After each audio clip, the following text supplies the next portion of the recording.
Welcome, listeners, to the Third Pint Brewery. Kia ora, Martin Bridges. How are you? I am good. I had a rather, I was going to say disappointing weekend, but it actually turned into a pleasant weekend. It was not the weekend I had planned. Yes, we'll go into that very long and gruesome story in a minute.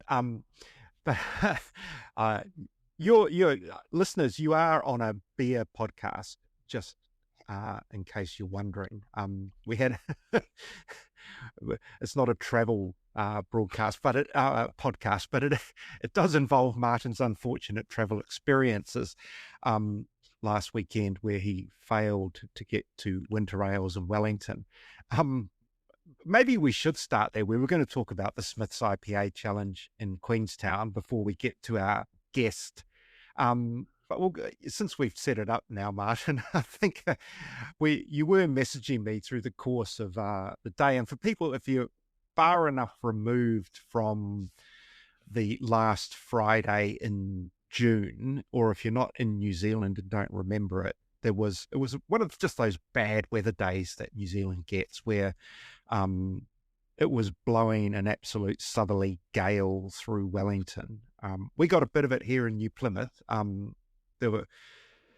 saw a house where the solar panels had blown off the roof and had landed on the house next door, which is not nice. But and it was much worse in Wellington. And you were trying to get to Wellington, Martin. So what happened?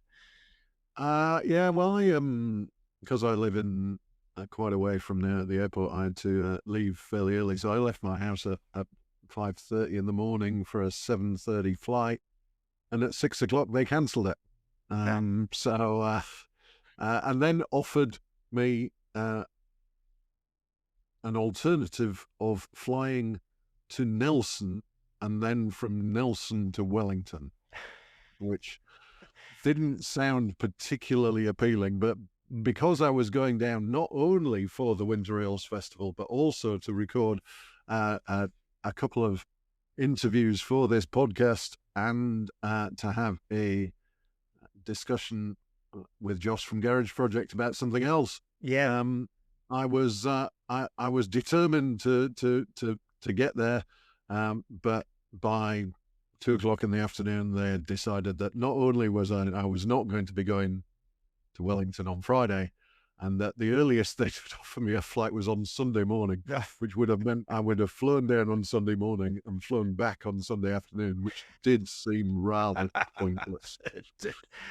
So yeah, we both missed going to Winter Ales. My story is a bit more prosaic. My cat went in on Wednesday to have a wee operation, slightly unexpected. But she had to have a lump taken out of her head, and she needed meds and looking after. So so both of us on the sidelines for what looked like a really good festival. So congratulations to Dave and Denise for what looks like a great success from the distance at which we were observing it. The other thing that we should probably talk about is the Smith's IPA Challenge, which has landed between podcasts. You and I have both travelled down for that event in the past, and it's great. It's like there are so many beers. I think again 33, because they take the entrance to match the number of taps at Smith's in Queenstown. But the judges, it was quite an interesting year, I think, because the top three would be not the three names that you'd immediately think are going to finish on the top, on the podium. You know, we're used to seeing Parrot Dog and Good George. I'm trying to think someone else that's a regular there. Behemoth have won it in the past. Bach Brewing has done well there, which we're going to talk to about Bach later on. But so number one, Duncan's took it out last year. Oh, Duncan's, But anyway, it was Thief Brewing in collaboration with Be Effect and Brew Moon, a three-way collab that came out on top with a beer called Lunar Effect, which is going to get packaged. Twofold from Auckland was second, and Canyon Brewing, local brewery in Queenstown, were third, and Neck of the Woods, who we've hosted on this podcast, took out the People's Choice ahead of Element from Nelson. And just mentioned Renaissance with a beer called Kaleidoscope took out the Hop Growers Award, and Sprig and Fern won the label design. And you've had a couple of these beers because you drowned your travel sorrows by yeah. I decided that since I'd been unable to go to Wellington and drink lovely winter ales, that I would go to Twofold in Auckland for an event they were having on Friday night, which was kind of a northern roadshow for the Smiths IPA Challenge. So they Good had idea. six of the beers, including their own, obviously, which was a runner-up. And which was an excellent beer. They also had the Element, which was the runner-up in the People's Choice, and that was another excellent beer. So yeah, it was a nice event. I'm glad I was able to go, but I would have been happier if I hadn't been able to go. If you see what I mean? Yeah, I do. Look, I think it was a really good story with that Thief beer, because I did catch up with Steve Gebby, who's the founder of Thief, and just talked a little bit about it. And it's sort of more interested in how the collab came about, which was that it's all tied to a guy called Andy Duke, who's the head brewer at Be Effect, but who used to brew at Brew Moon. So there's a connection between those two breweries. And when Thief were looking for a brewer, it was Andy who recommended a brewer who used to work at Be Effect called Ethan Bomar. And so he's now the brewer at Thief. So Andy has pulled together these three strands, and they enter a collab every year. But different brewery brews it. And so this year it was Thief's turn. So that's how that came about. And I mentioned in my Friday night beers that, that Andy had been a mentor to Ethan, who's a young fella. And Andy messaged me and he said, "You got it the wrong way round, mate. I've learned more from him than I've taught him," which is interesting, and he's got a food science background. And I think Andy could have a point, because there's some really cool beers coming out of Thief Brewing in Christchurch. So they're just one to watch, I think. And yeah. I look forward to trying it when it gets packaged. What I thought was interesting at the Twofold event on Friday was that the 6 beers they had were all clear. And talking to some of the brewers who judged at the Smith's IPA Challenge, they said that in general, I think clear beers were in the majority. Interesting. Although the overall champion was a hazy. So it was quite interesting. I think that those 6 were all clear. The other thing I noted when I was just looking at the tap list, that I don't think there was one of them below like 6.8%, which is I don't know why they all have to be such big ABVs, but maybe when you're piling a whole lot of hops in to try and win an event, it has to be a big beer. So yeah. Anyway, I digress. Well, so going from high ABVs to low ABVs, I think is probably the segue that we should be looking for. I wasn't aiming for it, but I obviously landed it with aplomb. So yes, if you're paying attention, you'll see that this is landing first week in Dry July. Have you ever done Dry July, Mark? I have not. I You don't know. do anything where anybody tells me that I have to do it at a particular time. So the first time I ever did it, I actually did it in June, bizarrely, because I was working at the Sunday Star Times and they wanted a story on Dry July for July. And I don't know, it was just one of those setups. Do it in June so you can write about it, so we can have it ready for July. Anyway, yeah, it wasn't, I didn't enjoy it, put it that way. And this was a long, long time ago. And after orange juice and lime and soda and whatever, it was just like, but I have made sort of small attempts since then to go long periods without, not necessarily associated with dry July, but I'm going to give it another go this year, I think. And I have a fridge loaded with all sorts of non-alcoholic beers. So yeah, I will keep you posted on how it goes. I'm not doing it for any fundraising thing. I think there's usually a fundraiser, but it's just a test of my own resilience.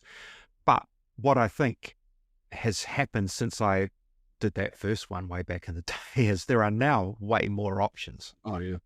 It's unbelievable how many more options we have. Yeah. And Yeah, absolutely. I'd like it. It is doable now. I think, yes, in the past, I would have really struggled. But I remember batch all day IPA was probably the first sensible, actually tastes like beer as yeah, non-alcoholic beer that I tried. And I remember it's probably 3 or 4 years ago now, that I went to a barbecue with a 6-pack of all day and happily drank those and thought, yeah, this actually works. yeah, It's like beer. It looks like beer. yeah, And it is just it was a great thing to drink on a sunny day. yeah. So that's a good point. Like years ago, if you just turned up to something, if you didn't want to drink and you had soft drink, there was that FOMO, like you sort of did feel like you were missing out. But I think if you actually have a thing that looks like a beer, feels like a beer, other people might perceive it as a beer, yeah, you just feel better about it. It makes that whole missing out much easier. And I think, Batch, there's a lot of credit to them because, and I talked to Craig about this in the interview about, they were first in that craft space. And with that comes a risk, that if you're not good, then what will it mean? So, with a lot of innovation, sometimes it's better to be second in some ways.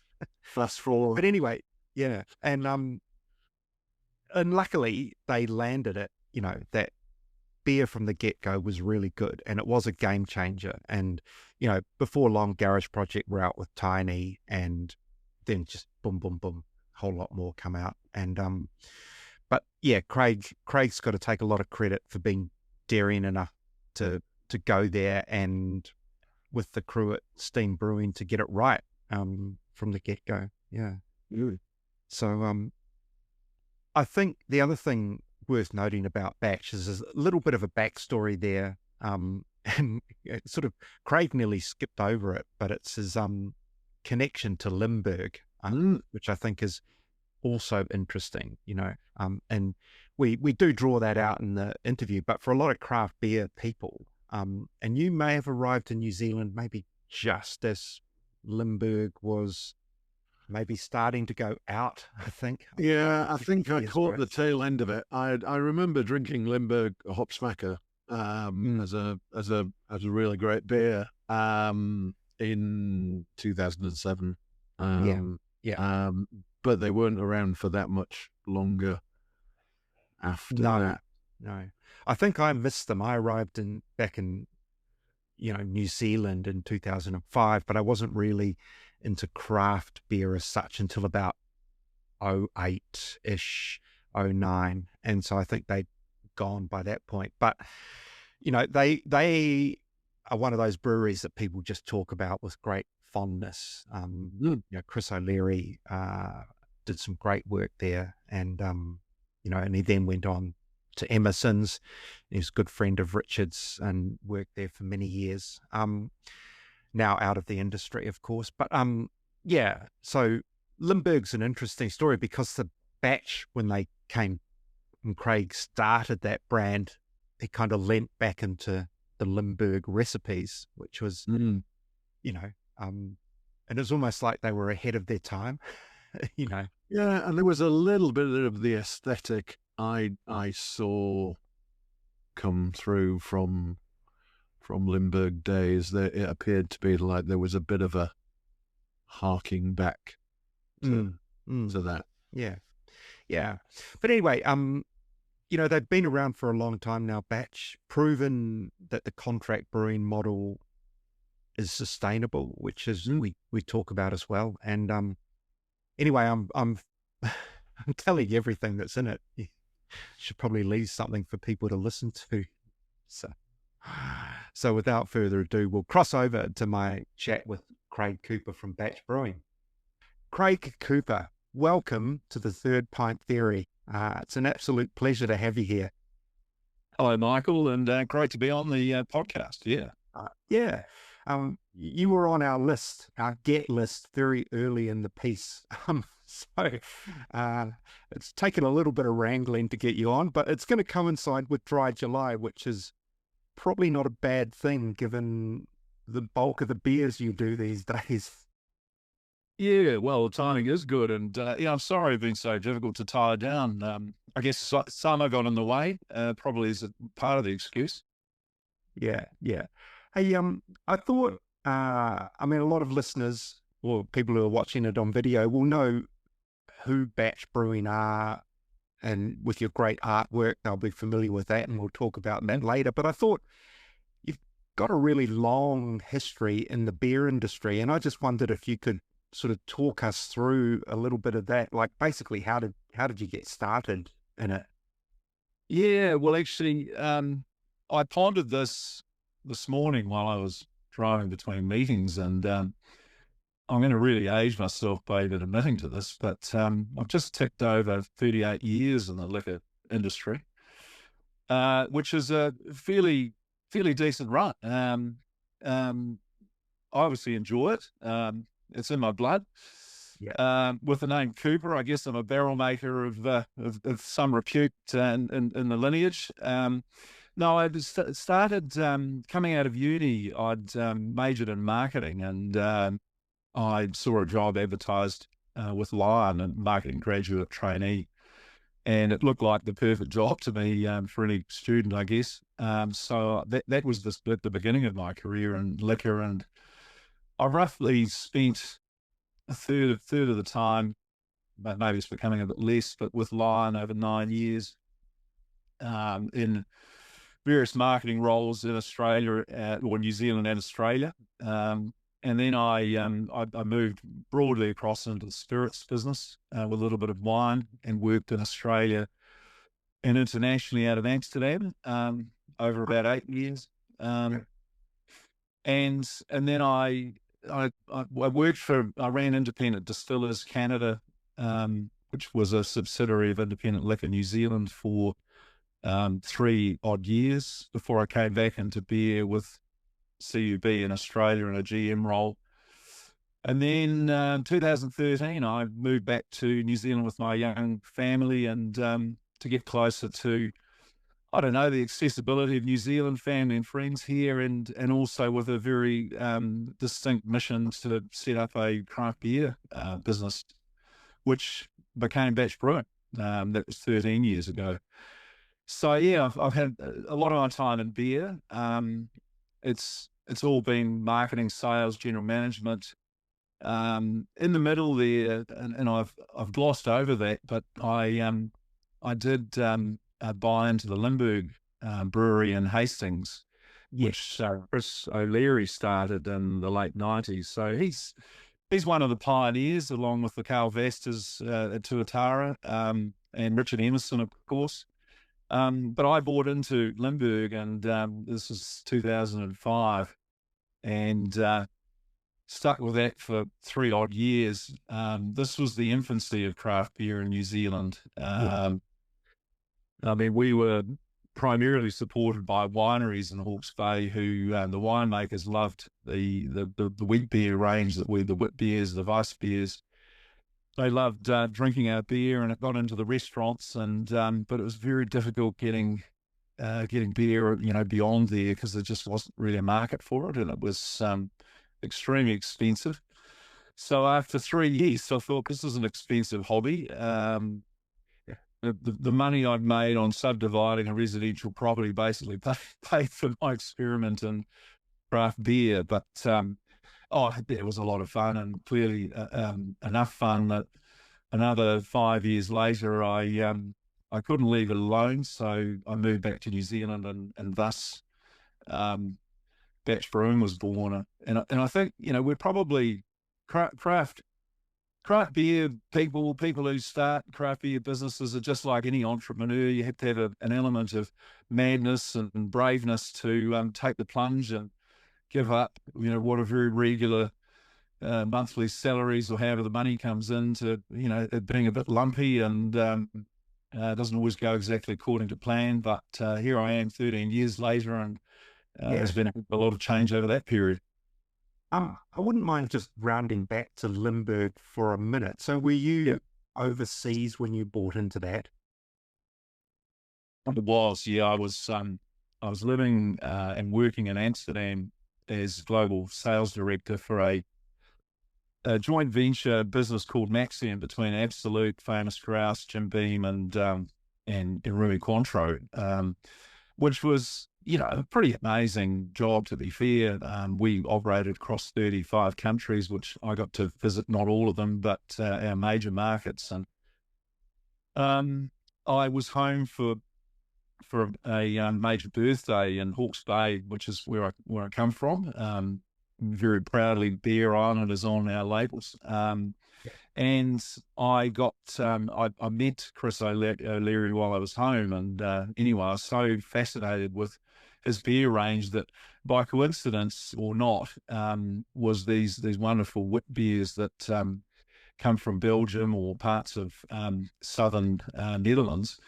And I thought, gee, this is pretty awesome. And one thing led to another, and I very quickly agreed to invest in the business. And by the time I returned to Amsterdam, I'm thinking, I think I could move back to Hawke's Bay and get back to the beautiful, lifestyle of the Bay. So I very quickly, possibly, in retrospect, might have been a bit rash. I jumped on a plane, came back, and got boots and all involved in the business. And it was a massive learning experience, both from business and also, in a market that wasn't really happening yet. Yeah, and a little bit Limburg, they were kind of ahead of their time. Like in particular, I'm thinking, say, the hop rocker. Hop smacker. Yeah, and hop rocker mats. That's right. We were first in the market with a hop name. Yeah, and also it predated my time in craft beer, but the legend of it is there, and it won numerous awards, and sort of around the same time as Epic Pale Ale, I'm guessing, and Emerson's had an American Pale Ale, but they were few and far between at that point, really, weren't they? Yeah, that's right. I mean, it's hard to believe Hop Smacker was a pale ale, but probably in those days, and in today's terms, it would be IPA, like hop strength and hop aroma. And it was primarily featured Rewalker, and that beautiful passion fruit character that has, thankfully, there's more Rewalker out in the market now, less of the diesel character, which the Americans love. But I'm a passion fruit fan in Rewalker, and that's what we prefer to use in our beers today. But that was the signature of Hop Smacker.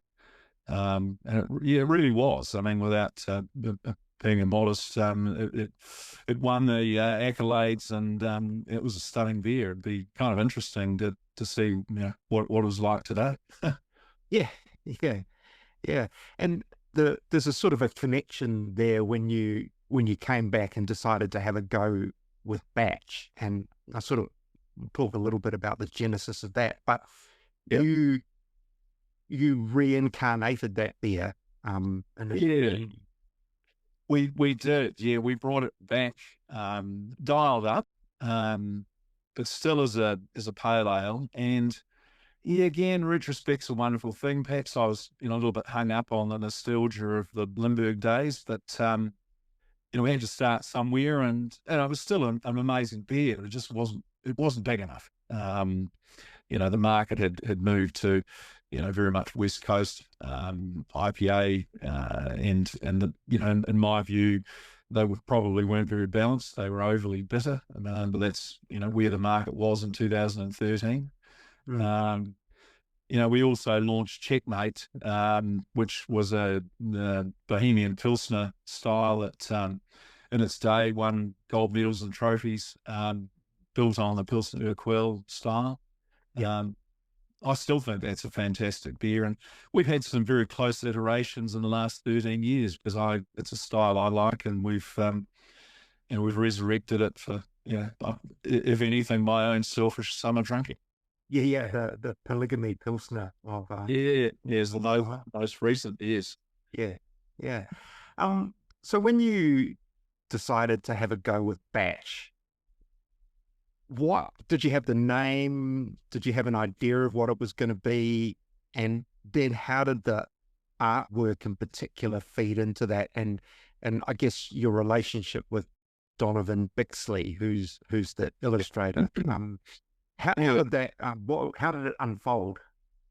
Well, it unfolded sometime over 14 years living outside of New Zealand, Australia, Canada, and Europe. I had this outside looking in view of New Zealand and many different levels, but one of them was, you know, this nostalgia and beautiful memories of the, you know, the coastal lifestyle of going to my grandparents' batch at Mahia and mates' batches at Waimarama Beach and Hawke's Bay, and just, you know, up north, all these, you know, wonderful places that I think sometimes you can take for granted when you're living here. But that's what I missed the most. And maybe living in landlocked Calgary in Canada, where we just had rivers and lakes a little bit further away, but I missed that, you know, being able to go to the seaside, and that really resonated with me and how I wanted to, you know, I think build a brand. And so it was about the coast, and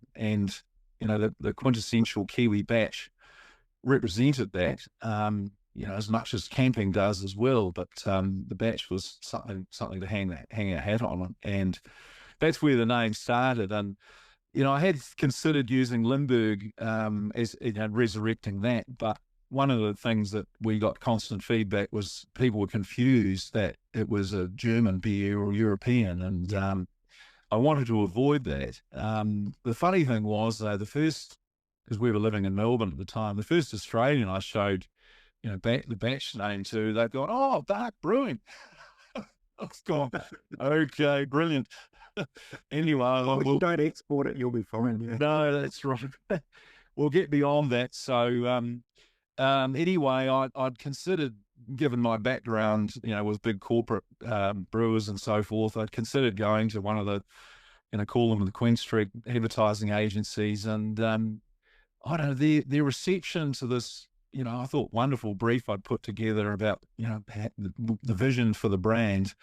There was quite, I don't know, they weren't that interested, and I could see this was going to end up with them creating an idea that was completely different. And on my way back to Melbourne, I picked up a book from the bookshop called Wheels on the Bus, which is that old story, but illustrated by a guy named Donovan Bixley. And I arrived back in Melbourne, and my then 2-year-old Thompson, I was reading this book to him and looking at these illustrations, and just suddenly I've gone, the penny dropped, and I've gone, oh, wow, these illustrations are absolutely amazing.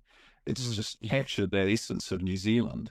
Oh, I wonder whether this guy, would consider designing our labels. Anyway, I got online and sent an email off to Donovan, and I don't know why I thought he might have been a teetotaler, or a bizarre thing to think, but I just thought it was almost too good to be true, and said, would he be interested in considering doing a beer label, blah, blah, blah.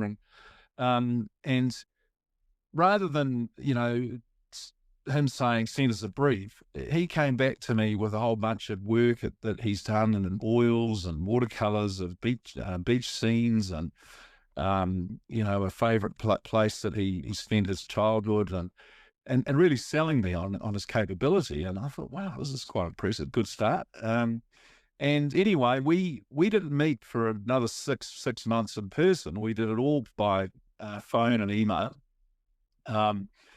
Wasn't even Zoom then, 13 years ago. And he said about creating a bunch of different. I had a vision of you arriving at the beach, coming over the hill. There you are. The beach is beautiful. You've arrived on holiday, and that was essentially the nuts of the brief, with a big putukawa tree, and the batch was there. And we set about getting the scene right first, and then we built the brand around this full label beach scene. And Donovan and I, still work closely together today. I mean, I might only see him a handful of times a year when I'm either passing through Taupo on my way to Hawke's Bay. But we have a really tight relationship. I give him enough detail in our briefs to get him going, and he uses his creative license. And he really is an artist. He's not just a graphic designer. I mean, he plays the saxophone, he acts. He's a really cool guy. Yeah, that's fascinating. From kids' books to beer, I can understand why you may have initially thought that it might not cross that divide. But yeah, there's a couple of things that sort of come, or that move together, I think, with Batch. And one of it is that you introduced your Hopster character, if I've given him his right name. Yes. Yeah, the hipster surfer green guy who now is front and center of your labels, often with a beer in hand. Yeah. But this, I'd like to know why he came into it, in terms of, you could say he's disrupting this beautiful scene, but he's also adding to it. So beers have changed as that look has changed, because I think you've left a few beers by the wayside and maybe become a little bit more focused. Would that be fair? Yeah, I think that's absolutely fair. So yeah, he's the hopped beep hipster, called the hopster in our world. How it came about is, it was probably just before COVID erupted in this country, that I spoke to an old mate of mine, who a guy named Steve Bayless, who is a real marketing guru and a big beer guy that he loves the whole beer. I wanted to get some feedback on where our brand was at, because we started with these very visual labels and very colourful, but of course everyone else has seen the opportunity to do similar, and we were getting a bit lost again in retail space. And you've got to scream out. We don't have a whole lot of money to throw on advertising and marketing, so our label is that. And anyway, I mean, he, to cut a long story short, he said, "Coops, look, I love your labels, but they're a bit fucking boring and a bit corporate." And he goes, and I go, "Oh, yeah, okay. Well, I was hoping you'd tell me straight." And he came up with this crazy sort of zombie-esque type character, and some crazy ideas that I was a little bit affronted, I'd have to say, but I thought, well, I'd asked him for feedback, and I've now got to do something with it. And I went away and I took what he'd suggested, and I developed it further and tied it back closer to the beer culture of the time, which is very much about hairy-faced hipsters I'm one of the few clean-shaven beer people around. Luke Nicholas used to be the other one, but he's in his area than anyone at the moment.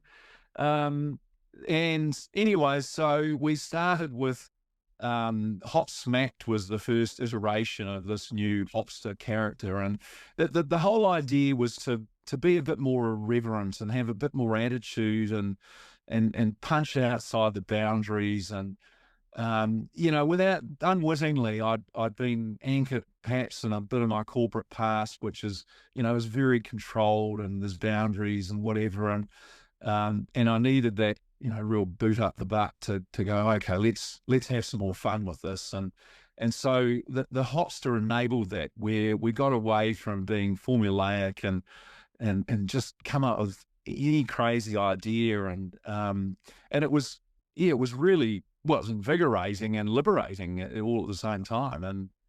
And people do say, oh, how do you come up with these ideas? I mean, I don't know whether they think I'm on drugs or whatever, but I'm not. I just, sometimes things pop into my head. I've got, youngish kids who they have, crazy ideas that don't necessarily relate to beer, but it gives me an idea. And I have a very long list of concepts that I sometimes write down on my phone, or sometimes they pop into my head. Yeah. On the day that we're under pressure to have a new one. And Donovan, builds on it. But it's and the beer and sometimes the beer leads the name and the idea on concept on the label, and sometimes it could be the other way around. Again, we haven't got too stuck in, it has to be this step-by-step approach. And sometimes, sometimes it's better than others. That happens. Sometimes, Super Juice is one that, it's stood the test of time, and it's just perhaps the right name and the right idea. Yeah. In that context, and before we move on to the all-day non-alc beers, you had a core range originally, but you don't really have a core range as such now, do you? Except, trying to think, Super Juice is one that stays around, but there's quite a lot of turnover in the product. That's whatever's on the shelf at the time. It always seems to be new. You don't have much to fall, and you don't have that core range as such. No, well, not in our alcoholic beer range. Super Juice is essentially it. There have been some beers that have stuck around for 2 or 3 years, along the way, but that changed. Was it 5 or 6 years ago? And this is one of the things, we contract outsource to Steam Brewing as our brewing partner for the whole 13 years. I think we've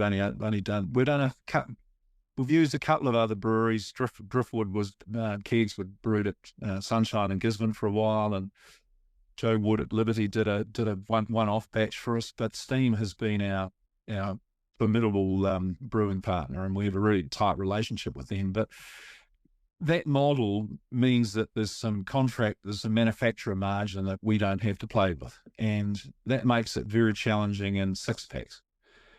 And we got to a point where our price points were going to be too high to be competitive, and we tried, nudging them up, but volume was going down as it was. So we made a decision to not do any 6-packs in the alcoholic beer range. So it's only been 440s, and that market is very heavily linked to people drinking stuff seasonally, and or even only once. The untapped group who only have a beer once because they want to keep their numbers going, and that's just the way the market is. So we're working with the market. That's how that sort of happened. But I suppose our core range has become our non-alcoholic range, and it is core. Yeah, and we'll talk a little bit more about Steam and contract brewing. Yep. Off the back of maybe talking about the all-day range, because I think Steam have been very important in the evolution and development of that. Mm-hmm. But I'm really curious to know, so that for people who have forgotten or don't know, that that you guys were, or you were the first craft brand into that non-alcoholic space at a time where it was, it was only just starting to get some traction. The Heineken started to appear more frequently. And I just wonder, like, did you go into that with a great deal of excitement about what was possible, or a whole lot of fear about what could go wrong because it was very untested at that point? Yeah, a bit of all those things, Michael.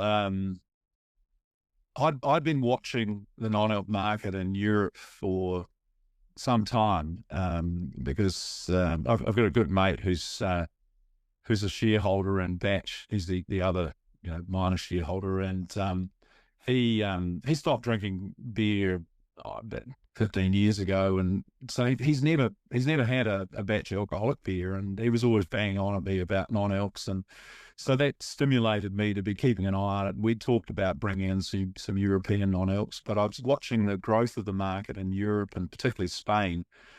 And then I noticed some growth in Australia and the US. And so it was kind of on the radar. But what motivated me was a very personal experience where I was the nominated driver, and I'd picked up a 6-pack of a European non-alc beer. It doesn't matter which one it was, but it was dreadful. It tasted like unfermented wort. And I thought, well, you must be able to do something better than that. And thus was born the brief to go, well, I think now's the time. It incited me to go, let's have a crack at it. And,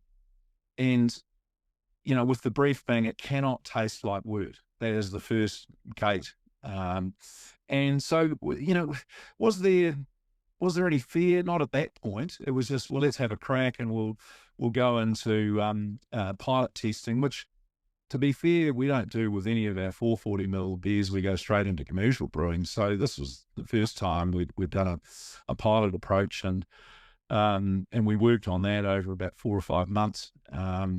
We cracked the wort thing to begin with, and then we were trying to get the alcohol down to below 0.5. And we were playing with the hops, and we thought, okay, we're ready. And then we went to commercial, and this is where I suppose some of the fear and trepidation came in, because then you're dealing with some more serious money. And the first commercial batch, and this might have been documented before, but we went to 5,000 litres and thinking, well, we've nailed the pilots, this can't be too hard. And I don't know, something went wrong, and we ended up with I'll use the word violently bitter beer, but violently bitter for a non-alc, and we had to tip that one. That went down the drain. So it was then it's sort of doubling down, and but we figured out what had gone wrong, and anyway, we were able to rebrew with a little bit more confidence that this was going to be fine, and then we got out into the market, and Garage had a beer that they were testing out there, and they were, I don't know, giving away, I think, via their website. So, but they hadn't gone commercial with it. And I knew that there was a very small window that there was going to be some movement, but no idea to the scale or where it was going to go. Just like everything else, let's do something, a bit different, or similar with a risk on the branding or whatever it may be. And so from that point of view, it was no different. And we were first commercial into the market, and shortly followed by Sawmill and then Garage. But there were, issues for various one of those brands, including supply shortages. So we had a bit of a leg up going into the height of summer with full supply, plenty of stock, and it just took off. And within 6 months, it doubled our business. It was phenomenal. I just, couldn't believe it. And to this day, it's half of our business still. Yeah. I think timing's a lot of it. But how much does first to market matter in this scenario? Because in some ways you're leading the customers on a journey, because no one had the kind of beer you were delivering at that point, really. Yeah. Well, it matters because you're first in some people's mouths, those opinion leaders, those leaders, and experimenting, do adopt brand, and they'll rationalize it to, well, I like the flavor. But there's a lot of brand in it as well, that they get comfort with the brand. So yes, it matters. It doesn't guarantee ongoing success, because you've got to keep pace with the market, and it's not just the consumer that's there. There's the trade in the middle that also determine who goes on shelf, and who's got money to pay for shelf and promotion, and like all categories that are in strong growth, everyone's becoming attracted, including the big brewers who have formidable resources and the ability to be able to price down. And so 4.5 years later, there's a lot more brands in the marketplace, and our share of the category has diminished over that time. And we've all suffered from the recession of the last couple of years, but and there's pressure on price. I mean, we're not going down, but retail price has gone up in 4.5 years, which is quite unusual in the inflationary environment we've been. And promotion is becoming, so discounting down is becoming more and more. So, it's got the squeeze on it. And really comes down to continuing to innovate. We're not just, one of the things I've realized from the day we launched is that we're in part in the craft beer space, but a big part of it is not. And you can kind of tell that from the ratings on Untapped, for the size and scale of our non-alc beers. I mean, the ratings are, numbers of ratings are quite low. So there are a different group of consumers that are, they're after the non-alc as the priority. They want something with better flavour, and that's those are the motivators. Yeah. And that's an interesting part of it, because, as you say, it's outside a craft space and it's just into a broader consumer space. Yeah. But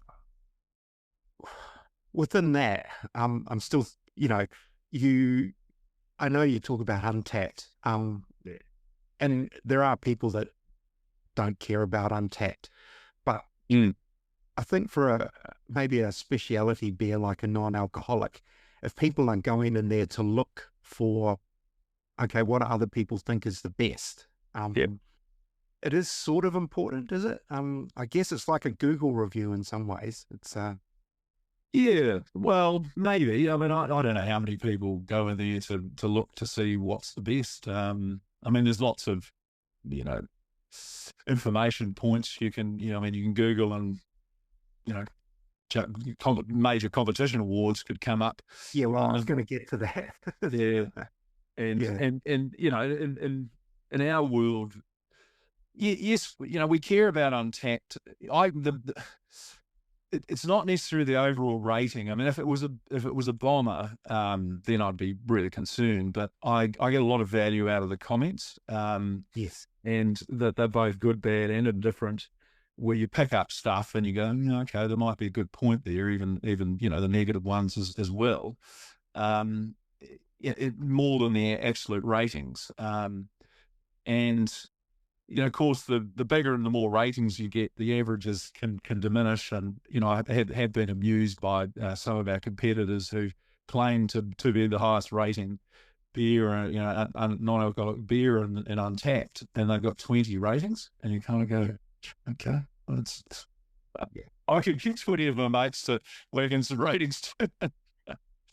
It's a fair point. And I do think that's why their algorithm demands that you have a certain number, to get ranked in various categories. But aside from Untapped, the awards that your non-alcoholic beers have picked up are just fantastic. Like almost every competition, I think one of them, I might be exaggerating, gets a gold medal, or a top 25 or a top 30 in New World. But most recently, I think probably the highest accolade for all day hazy with the trophy for the best non-alcoholic beer at the Australian International Beer Awards. That must have been incredibly satisfying. Yeah, it was. It was, yeah, it was amazing. I mean, and to get any trophy in Australia is, I mean, in my view, that's the toughest competition we have in our part of the world. Just by sheer volume of entries in the respective categories, but also the judging pool. It's much larger than it is in New Zealand, and yeah, we so All Day Hazy was gold last year, and that was very satisfying, and to get gold again and then top out with the trophy was absolutely amazing, and that's it's also not to diminish All Day Original. Got a gold and a trophy 4 years ago, and it was only fresh out of the blocks. I mean, it had just been launched. I mean, that was, you couldn't have hoped for better then. So they're probably equal in terms of, we've still got it. We're still brewing really good non-alcoholic beer. And at the end of the day, it's what the punters think out there, and that's the greatest measure of success and how well you're doing. And we keep tinkering and fine tuning, and we will continue to do. We don't think, well, that's it. Yeah. I do think the Australian trophy, in particular, that was probably the best looking entry list for a non-alcoholic competition that I've seen in this part of the world, because you had the best breweries from America and Europe and Australia in terms of non-alcs, like the Sierra Nevadas and Boston Brewing and a lot of those German and Dutch entries, and you've come out on top of them. And I'm always saying I think New Zealand non-alc beers are as good as anything in the world, and because I've tried heaps of them. I'm fascinated by this whole part of the industry, and I don't know if everyone in New Zealand believes that the New Zealand craft beers are as good as the rest of the world, but I know you would have tried a lot of them. I mean, I know you're going to say yes, yours are, but it's true, isn't it? We do really well. Yeah, we do, and we seem to have mastered the art, and I mean, New Zealand non-alc producers, brewers, mastered the art of using hops, in a balanced way, so you're getting the flavour and the aroma without the the ensuing over bitterness. That's what I think we've nailed. There's some, I think there's some very, very good European lager styles that come into the country that, for what they're trying to be, they're very good if you want that sort of bland, very clean, refreshing character. No, and look, some of them I try. I mean, there's the market leading brand in Australia, Heaps Normal. I mean, I'm surprised, how ordinary. Put it out there. I mean, how ordinary it tastes. And yet it's I think an 80 million revenue brand. I mean, it's phenomenal. But that's the power of being first by a long shot. Yeah, really cool branding, and they've got scale, and they're everywhere. But they don't perform well in judge competitions. Yeah. Your point about New Zealand, or not just New Zealand hops, but a lot of New Zealand hops do, I think, lend themselves to non-alcoholic beer because they're lower alpha acid hops by nature. But what's changed in your view in the 5 or so years since you launched them in terms of techniques, either with hops, grain, yeast? I mean, I think all of them have changed, but what's been sort of maybe the most dramatic? Well, the most dramatic is yeast, using specialty yeasts, because they didn't exist 4.5 years ago. We were using the house strain It's and we've been in all of our non-alcs. I'm not going to tell you which, but it does add considerable cost, and it does. Not only does it create some different results that work better with some styles, if you like, than others. It allows some flexibility in terms of the volume you brew and so forth. So that's been the one significant, I could say, because if you should be capable of brewing a non-alc beer with that particular yeast. It's a hell of a lot easier to do.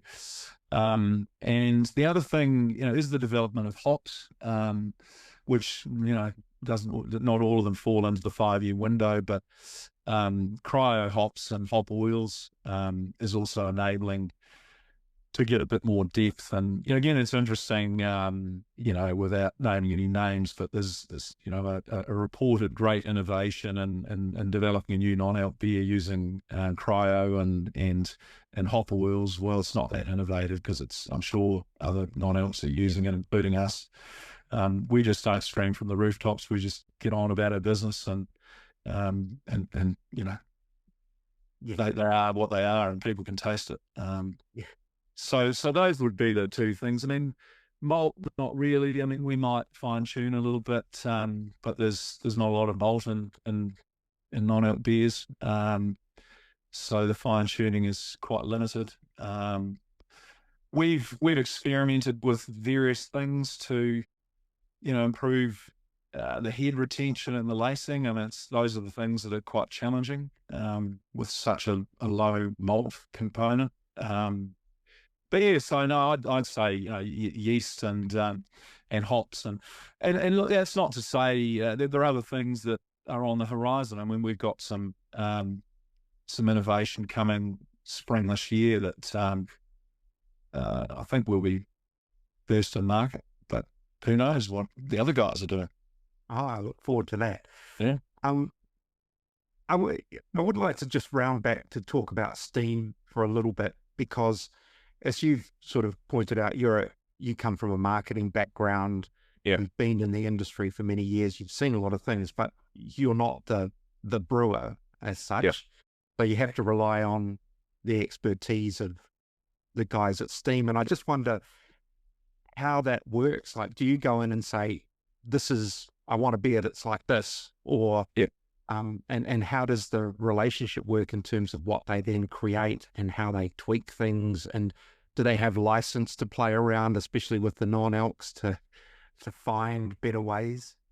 Yeah, well, there's not license to just arbitrarily, but there's we have a very close. It is a partnership, and it's evolved over 13 years from where it started with more of a here's the recipe to a much more active involvement in building the recipe. It starts with concepts from either me or we build some of them together, and then they'll put the science behind it.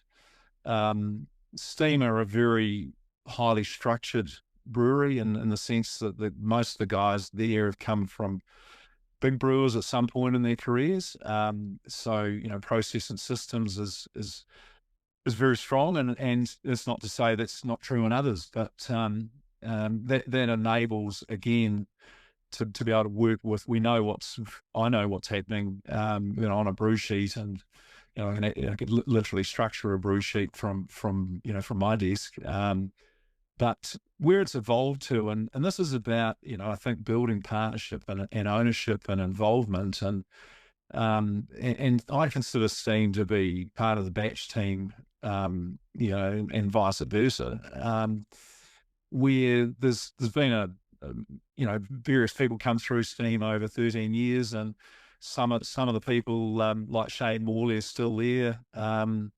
He'll be there until till the dark ages. But he and there's other, Chris Ward, Craig Buddle, Simon Farrell. I mean, these guys are awesome in the sense that they are very open to, ideas, concepts that I throw at them, and then they'll build the the structure around recipes.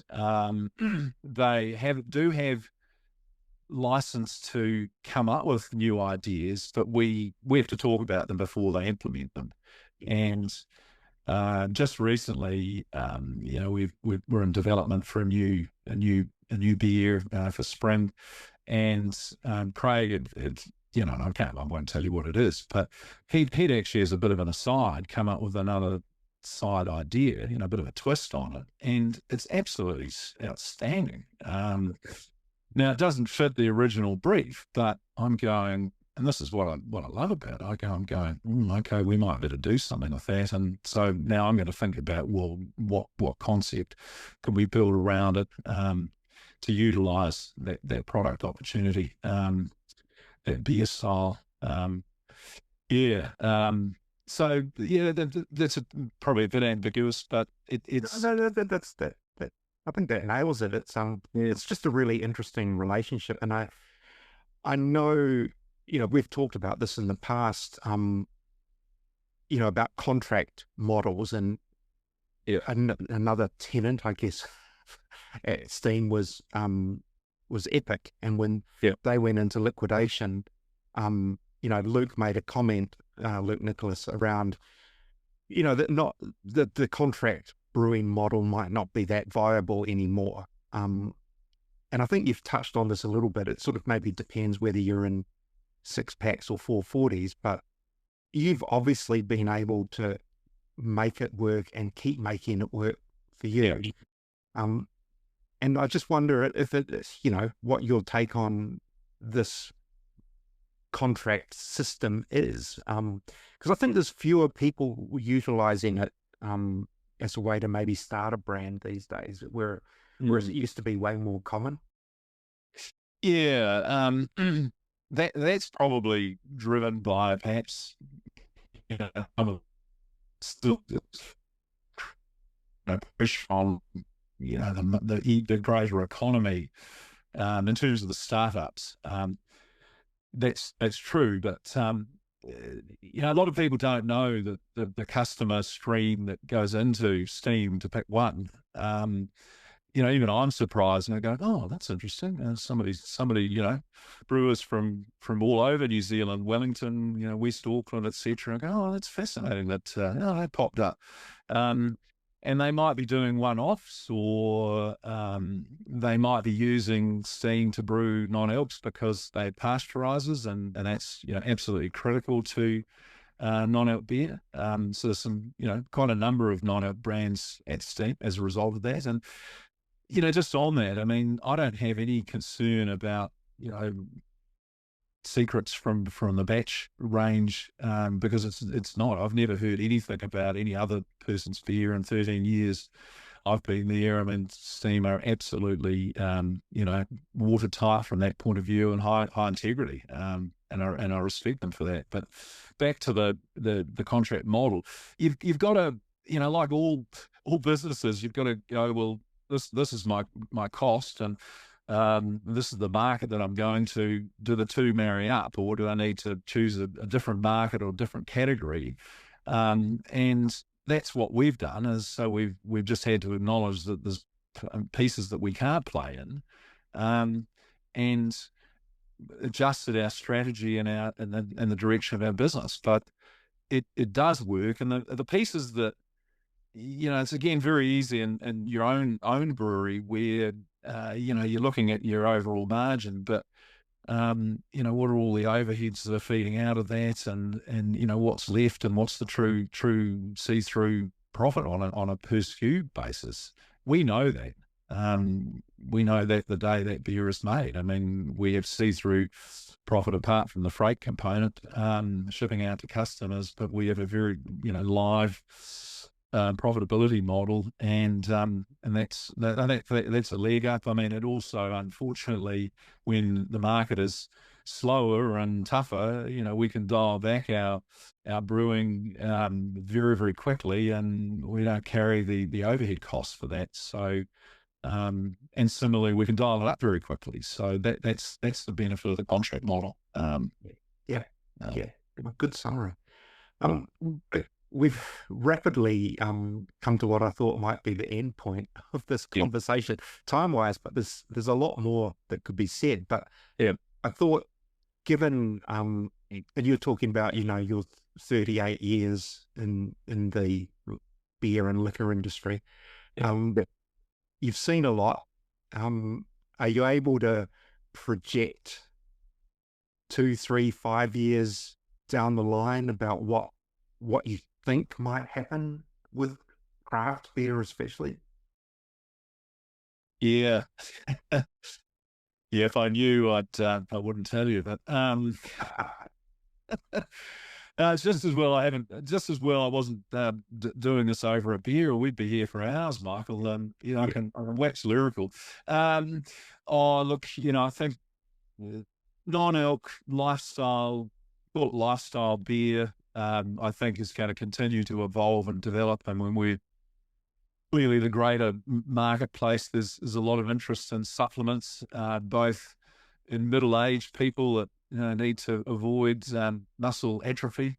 Put me into that camp, or my teenage son that seems to believe he needs protein and things to building his abs. So that market is undoubtedly exponential, and non-alc beer, lifestyle beer choices, low carb beers. Who would have believed? I mean, I couldn't have believed we would have such a big part of a healthy lifestyle beverage. 13 years ago, I wouldn't have believed if you'd said half our business would be non-alc. But so I think that category and segment of the market is going to continue to evolve and develop. I'd like to think, like probably a lot of brewers, that we evolve and perhaps get a bit more breadth in our IPAs from all hazy. Let's see some more bright beers. Let's see people drinking more bright. I mean, we can talk up, that we think there's movement, but I don't know. It's not moving that quickly. I'll keep brewing them for my own personal enjoyment. But they don't sell nearly as fast as a hazy IPA. So, who knows? It's Is there room for movement even within the hazies? Like, can they change and evolve? In terms of flavor profiles, or I don't know, presentation. There might be I think a movement, and perhaps some of that's already happening into lower ABVs. So we move from the bulk of hazy being in the 6+ category, maybe to centering more around 5. Where people can drink more of them, after work. And I mean, the other thing that I think is quite possible in that time frame is that I've lived through. Or worked through the can market, moving to stubbies and glass, and better and better drinking out of bottles to back into cans, and we might see some movement back into bottles possibly. Okay. Yeah, it's quite possible in 5 years. Yeah, is that because of resource, or just because of consumer tastes, or? It'll be resource driven probably. I mean, it hasn't moved, it's been brewery led, pricing, cost of manufacture led, each of those movements. And there's, they've come up with a good story to tell people that that's how you should have your beverage. Yeah. Interesting. It's a novelty thing, it's, or what's cool, it's not cool what your dad does, it's cool what your granddad did. There's sort of nostalgia. Everything old is new again at some point. Yeah. So, maybe that's what we should all be doing, what was, Yeah. Just, you have to prep the supermarkets to change the shelves again, but yeah. So, I mean, they love the cans because they sit so nicely, don't they? But yeah. Oh, look, I love the cans too from a transport freight point of view. I mean, we have virtually no breakages. and they're just lighter, and everything about them is, more compact, and they keep live out, all the good stuff. Yeah. So why would you go back to a bottle? Just aesthetics, maybe. Yeah, it's different. It's novel. Maybe somebody goes, "Oh, do you remember the days we did used to sit around drinking out of a bottle?" There's a novelty to that. It's Yeah. And everyone will have to go and find their bottle openers again that they've exactly. drawn. Well, I can still open a bottle with another bottle, so I'll be okay. Yeah. Same. Just I didn't go. That's a great skill. It is. Hey, Craig, look, it's been brilliant, actually. Really nice chat. Really good information, and continue making those brilliant non-alc beers. And I look forward to whatever the future holds this spring. It's sounds interesting. Yeah, set yourself up now. Dictate.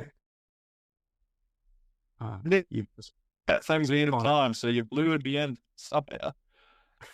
You just froze there. What were you saying? Sorry? I said you lured me into giving up, forward secrets when I never normally talk about what's coming. All right. Well, all right. Yeah. Everyone Thank you, Mike. Yeah. All right, Martin Bridges. Did that inspire you to give Dry July a try? No. Not because there aren't a range of excellent non-alcoholic beers available, and I do enjoy trying them, and I always have. There's always 2 or 3 different ones in my fridge, but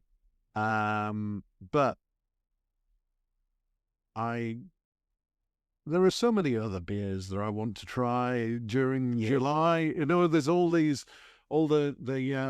Smith's IPA Challenge beers that will be around. There will be the Malt House West Coast IPA Challenge will be happening, and there will be beers released out of that. There are so many beers that I want to try, not for any alcohol-related reasons, but for the flavor. Yes. So I think, unfortunately, not this year. No. Well, I'll tell you a story, and it's a true story. So the other night, I was Grant Cornter from State of Play sent me a few beers, and one of them was his chocolate stout. So it's a 0 alcohol chocolate stout. And when it was first released, I had a little bit, it had some flavor, but my critique was that it was just really sweet, tasted like Coca-Cola, didn't have a head retention, and they went back and, as he said, we worked on it.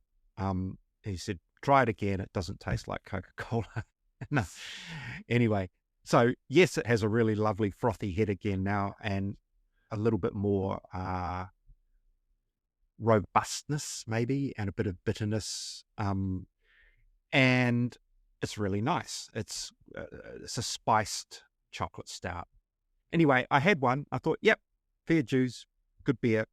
And then I was in a mood for a real stout, and so I will not say whose stout this was, but I went to the fridge, about 5% stout from a well-known brewery, and I poured it, and I just thought, hasn't got as much flavor as that non-alcoholic one that I just tried. Wow. And I'm not making that up. Bizarrely, and I mean, it was a spiced chocolate stout, so it's got a bit going on. But, I thought that's an interesting, it made me pause and think about, if I'm getting a good enough wow factor from a 0%, do I really need the flavor from a full alcohol one? It was just an interesting mind fuck. Very interesting. I think the thing that one of the other things that stays with me from that interview with Craig was this kind of the functional drinks is the new thing. So not just the zero alc, but the low carb and the gluten frees and Yes. this as a major increasing category, and I think I am really impressed with where they're all going in those areas. I mean, I did get a call the other day from a mainstream journalist who wanted to talk about sort of the craft beer industry, but I turned down this interview. I said, no one wants to hear any more from me, which is true. But he was sort of couldn't understand how Spates Summit low carb ultra, or whatever they call it, Spates Summit ultra low carb beer could be the best selling beer in New Zealand. And it was just like, you've got to get out more. Low carb's a huge thing. It's it's a massive part of the industry, and it's a really it's sort of the domain of big beer, but it is a space that craft breweries can play in, and they can maybe push things a little bit in the way Urban would have done with Copacabana. Like, it's low carb, but yes, it's 7% IPA. So there are, I think the functional beers are a really interesting category, and people obviously want them. I don't think we're going to see things like vitamin beer anytime soon, and certainly I don't think so. It does seem to be a thing elsewhere, but well, I think it's happening. Do we get protein? Yeah, no. But I do think a non-alc beer, sort of juiced up, if you like, to resemble a sports drink is, like, I don't think you could market it in New Zealand because you couldn't talk about, even though it's a zero alcohol, I don't think you'd be allowed to talk about the benefits of it. But there are things like this overseas. So it is a crazy era we live in, where, and I do think there's a push to make people understand that beer is, the fight back, if you like, against a modern kind of temperance movement, that beer is not bad for you. There are some good things about it, and that is happening to an extent. But the rules here in New Zealand mean you can't talk about it. You and I can. Yes, we can, but brewers cannot. But no, I think it's there was some great stuff. Craig's an intelligent and a well-traveled man. He's been involved in various aspects of the New Zealand beer industry, and here he is, blazing a trail to the future. Yeah, and he did drop a hint that come September there is something interesting happening. So he wouldn't even off air, he wouldn't give me anything more, so we'll stay posted for that. It's who knows what's next in this industry, Martin. I really don't, but don't ask me. I'm useless at predictions. Hey, look, we've bloody waffled well over our time limit, so thank you. And I think we'll be talking about kind of functional beer again next time, because we'll probably talk about your Auckland Beer Week event where you're doing an ice cream and beer matching, but with gluten-free beer. Absolutely, yes. We're going to leave you leave them dangling about it. We can talk about that next time. Yeah, no, I'm looking forward to hearing about how it's going to work, and more about Auckland Beer Week, of course, because we'll have Marie Shaw, the organizer of Auckland Beer Week. She's a bit of a Wonder Woman, so I think that'll be a great interview. So I look forward to that. Until then, thank you, listeners, and thank you, Martin. Cheers. Third Pint Theory is recorded, edited, and produced by myself, Michael Donaldson, and Martin Bridges, the beer bigwig. You can find past episodes on Spotify, Apple Podcasts, YouTube, and all the other podcast platforms. If you've enjoyed this episode, remember to subscribe so you never miss an episode. And please leave us a comment or rating. It really helps other beer lovers find the show. You can also find us on socials. We're third.pint.theory on Instagram and at thirdpinttheory.bsky.social on Blue Sky. Don't forget to check out what we're up to outside the podcast. You can read my latest articles, reviews, and news in the Pursuit of Hoppiness magazine at hoppiness.co.nz. Plus, you can sign up to my weekly beer news email, Friday Night Beers, at hoppiness.substack.com. And if you're a brewery, bar, or restaurant owner looking for help with making the most out of craft beer, you can get in touch with me at martin.bridges@beerbigwig.com. I can help you with beer lists, events, tastings, or other ways to help you make better beer decisions. Finally, if you're interested in sponsoring the podcast or advertising, or you had any other suggestions or questions, drop me an email at michael@hoppiness.co.nz. Until next time, keep your glass full and your hops fresh. Ka kite anō.